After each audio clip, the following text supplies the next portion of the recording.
vamos a seguir conversando de actualidad.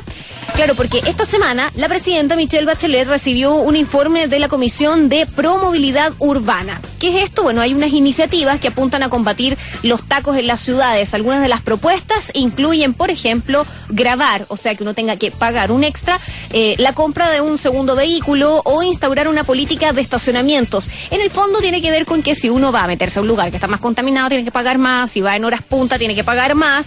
En fin, vamos a analizar parte de esta situación y, por cierto, rescatar la opinión de qué le parece a un experto en estas materias, es especialista en planificación territorial. Carlos Aguirre está en línea junto a nosotros. Carlos, buenas tardes.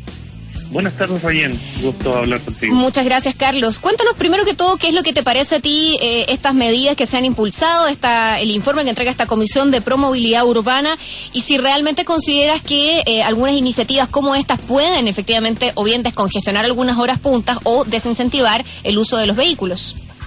Yo creo que hay que entender la ciudad como un concepto. La Comisión de Movilidad Urbana parte con definir este concepto de las 19 ciudades que tienen congestión.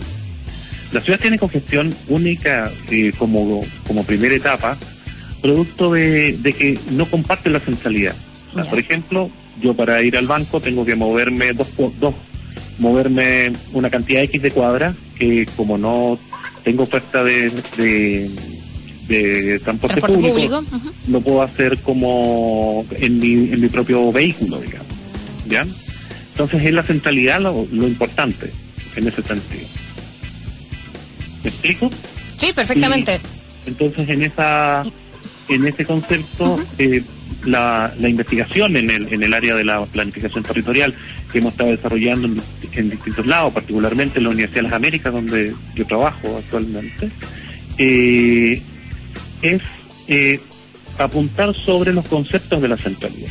¿Qué es lo que es esta centralidad en términos de la distribución de servicios, de atractores de viaje, como por ejemplo los centros educacionales, etcétera, y cómo esto se integra dentro de la ciudad y cómo se transforman estos servicios en algo más democrático?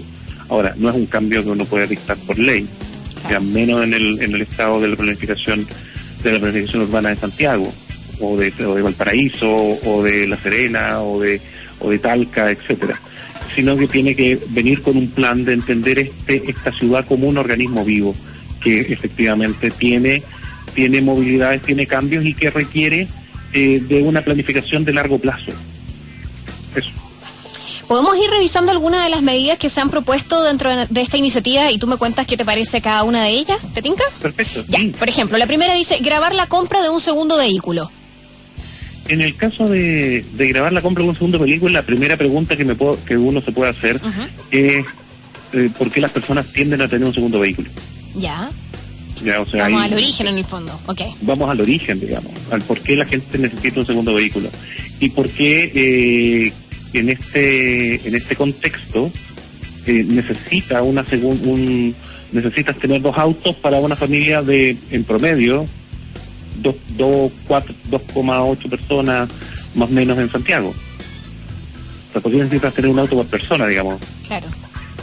Y es precisamente porque los modos de movilidad están súper individualizados y no están pensados de forma colectiva. Alguien me decía el otro día que en el fondo para muchas personas el auto es como la extensión de la casa y ese nivel de comodidad naturalmente no existe al movilizarse a través del transporte público. Por supuesto, y si tú te das cuenta, por ejemplo, las grandes ciudades que tienen un desarrollo como una unidad, como que tienen un alcalde mayor, que tienen una forma de planificarse territorialmente, esas ciudades efectivamente tienen un desincentivo natural a ocupar el auto. Entonces uno entra, por ejemplo, a ciertas zonas urbanas en algunas ciudades, lo que encuentras ahí, no hay, lo que tú encuentras en ese punto es que, claro, existe transporte público de primera mayoría, como primer modo de transporte, y después viene la bicicleta, la caminata, etcétera. Mira, como segundo punto, y a propósito de lo que tú decías recién, está instaurar una política de estacionamiento que lo que busca es restringir la construcción de estacionamiento en las partes más céntricas y que conocemos son las más saturadas de la ciudad. Mira, las investigaciones que hemos realizado nosotros acá en la Universidad de las Américas nos indican varias cosas. O sea, primero hay un concepto sobre las grandes superficies comerciales y de estacionamiento, ya que en ciudades europeas particularmente se restringen en las áreas urbanas congestionadas. Entonces, en ese sentido, efectivamente esta línea puede ser algo que ha dado resultados en ciudades. En otras partes. Claro, ciudades importantes. Ahora, ciudades que responden a una dinámica completamente distinta en términos de su cultura urbana. Claro. Y eso es un poco lo que decís tú. O sea, hoy día el auto es lo que tengo como mi pieza, mi escritorio, digamos. Es la extensión. Exacto. Y no es precisamente este elemento que me lleva del lado 1 al lado 2 donde duermo donde trabajo.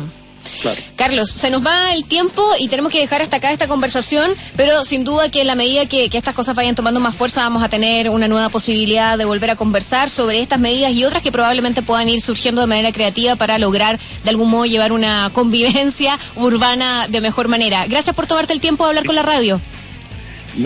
Gracias a ti, Rayén. Chao, Carlos, que estés muy bien. Rapidito, los ganadores de los nocheros: Juan Morales, Gloria Espinosa, Cecilia